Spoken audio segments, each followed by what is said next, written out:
बोले शंकर भगवान की जय, भगवती मैया की जय। श्री शिव महापुराण के अंतर्गत रुद्र संहिता, जो कि द्वितीय संहिता है, और इसके खंड कुमार खंड, जो कि चतुर्थ खंड है, अर्थात चौथा खंड है। इसके अध्याय 7वें में आज हम प्रवेश करेंगे, अथ सप्तमो अध्याय, और इसमें वर्णन है तारकासुर से संबद्ध देवासुर संग्राम। तारकासुर से संबद्ध देवासुर संग्राम। ब्रह्मा जी बोले, हर्यादेशुरास्ते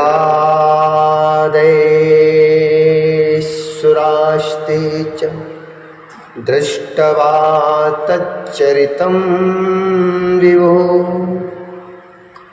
हर्यादेशुरास्ते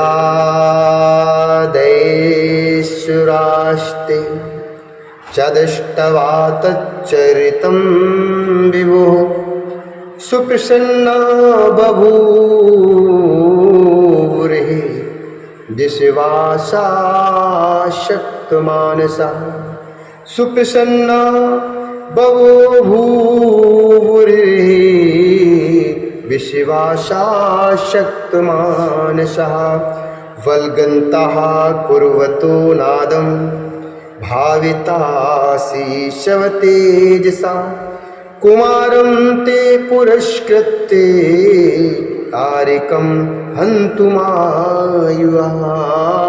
तारिकं हन्तुमायुः।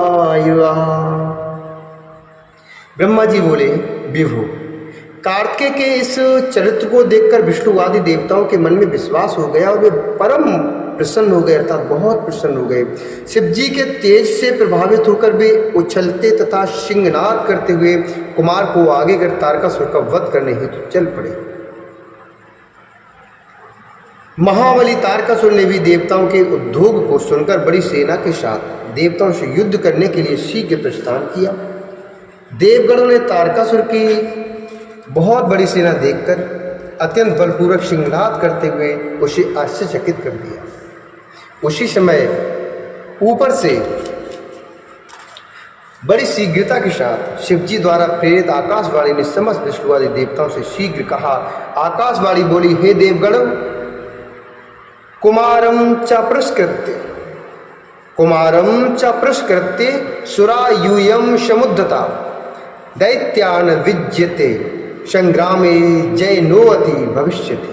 आकाशवाणी बोली, हे देवगण, आप लोग जो कुमार को आगे करके युद्ध करने के लिए उद्यत हुए हैं, इससे आप लोग संग्राम में दैत्यों को जीतकर विजयी होंगे।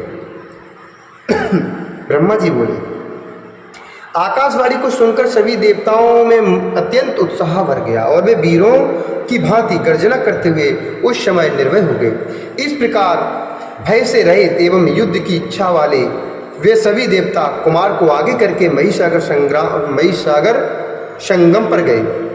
बहुत से असुरों से घिरा हुआ वह तारक भी जहाँ देवता थे, बहुत सारे असुरों से घिरा हुआ तारक भी जहाँ देवता थे, वहाँ पर अपनी बहुत बड़ी सेना के साथ शीघ्र आ गया।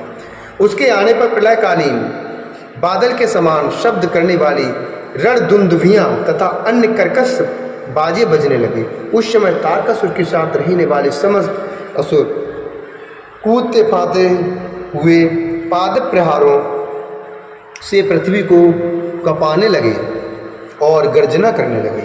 उस उग्र ध्वनि को सुनकर सभी देवगण अत्यंत निर्भय होकर एक साथ ही तारकासुर से युद्ध करने की इच्छा से उठ खड़े हुए।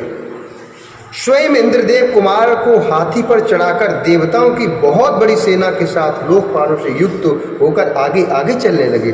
उस समय अनेक प्रकार के दुंदुभी, भेरी, तुरही, वीणा, बेड़ू और मृदंग बजने लगे तथा गंधर्व गान करने लगे।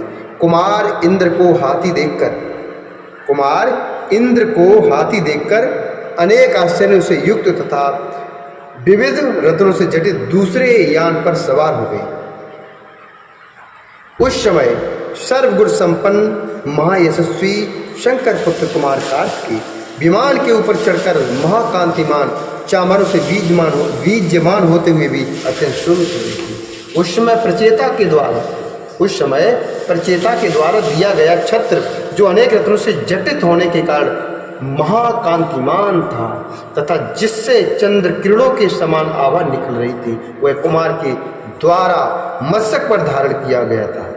उस समय युद्ध की इच्छा वाले महाबलवान इंद्रादि समस्त देवता अपनी अपनी सेना के साथ सम्मिलित हुए। इस प्रकार देवता एवं दानव व्यूह की रचना कर बहुत बड़ी सेना के साथ युद्ध की इच्छा से रणभूमि में आ डटे। उस समय एक दूसरे को मारने की इच्छा वाली देवता तथा दैत्यों की वे दोनों सेनाएं चारों के द्वारा स्तुति की जाती हुई अत्यंत सुशोभित हो रही थी।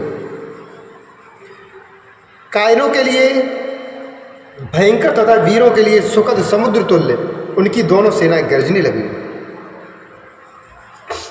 इसी बीच बल से उत्तम महावीर दैत्य एवं देवता क्रोध से अधीर होकर परस्पर युद्ध करने लगे। इस बीच बल से उन्मत्त महावीर दैत्य एवं देवता क्रोध से अधीर होकर परस्पर युद्ध करने लगे। उस समय देवों एवं दानवों में महाभयंकर युद्ध आरंभ हो गया, अर्थात छिड़ गया और क्षण मात्र में पृथ्वी रुंड मुंडों से व्याप्त हो गई। सैकड़ों तथा हजारों वीर सम्मत योद्धा महाशस्त्रों के प्रहार से छिन्न भिन्न होकर पृथ्वी पर गिरने लगे। युद्ध में अत्यंत कठोर खड़क के प्रहार से किसी की भुजा छिन्न भिन्न हो गई और किन्हीं माने वीरों की जानें कट गई। गदाओं तथा मुदगरों से कुछ वीरों के सभी अंग विदीर्ण हो गए। भालों से कुछ वीरों की छाती छिद गई और कुछ पासों से बांध दिए गए। कुछ वीर पीठ पर भाला, दृष्टि एवं अंकुश के प्रहार से घायल हो गए। किन्हीं के सिर कटकर पृथ्वी पर गिर गए। वहाँ बहुत से कबंध अर्थात सिर कटे हुए धड़ नाच रहे थे तथा कुछ लोग अपने हाथों में शस्त्र लिए हुए एक दूसरे को ललकार रहे थे। वहाँ रक्त की सैकड़ों नदियां बह चलीं और सैकड़ों की संख्या में भूत प्रेत वहाँ आ गए। वहाँ पर स्यार ने मांस खाने लगी। गृध्रवट, शयेन तथा कौवे एवं अनेक मांसभक्षी जानवर युद्ध में गिरे हुए योद्धाओं के मांस का भक्षण करने लगे। इसी बीच महाबली तारकासुर बहुत बड़ी सेना के साथ देवताओं से युद्ध करने के लिए वहां शीघ्र आ पहुंचा। युद्ध में दुर्मद तारकासुर को युद्ध करने के लिए आता हुआ देखकर इंद्र आदि देवता भी शीघ्र ही वहां आ पहुंच गया। युद्ध में दुर्मद तारकासुर को युद्ध करने के लिए आता हुआ देखकर इंद्र आदि देवता भी शीघ्र ही वहां पहुंच गए। उस समय दोनों सेनाओं में घोर गर्जना होने लगी। उस समय देवता तथा दैत्यों का विनाशकारी द्वंद्व युद्ध होने लगा, जिसे देखकर वीर हर्षित होते थे तथा कायर भयभीत हो जाते थे। रण में दितिपुत्र बलवान तारक इंद्र के साथ, शहलाद अग्नि के साथ, यमराज जंब के साथ, महाप्रभु नृत्य के साथ, वरुण बल के साथ, सुवीर वायु के साथ तथा गुह्यराट पवमान के साथ युद्ध करने लगा।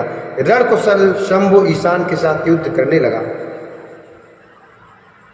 शंभु का शेष के साथ और दानव कुंभ का चंद्रमा के साथ युद्ध होने लगा।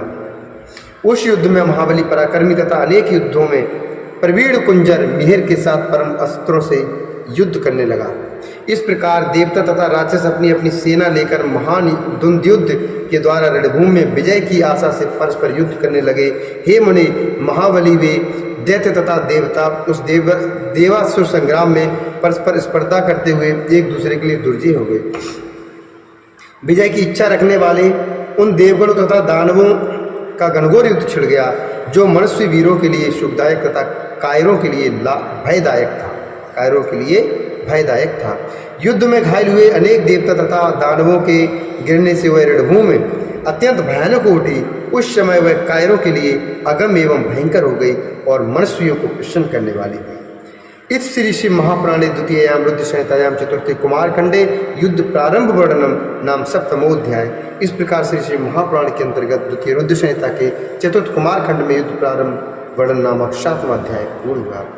बोले शंकर भगवान की जय, पार्वती मैया की जय, कार्तिकेय भगवान की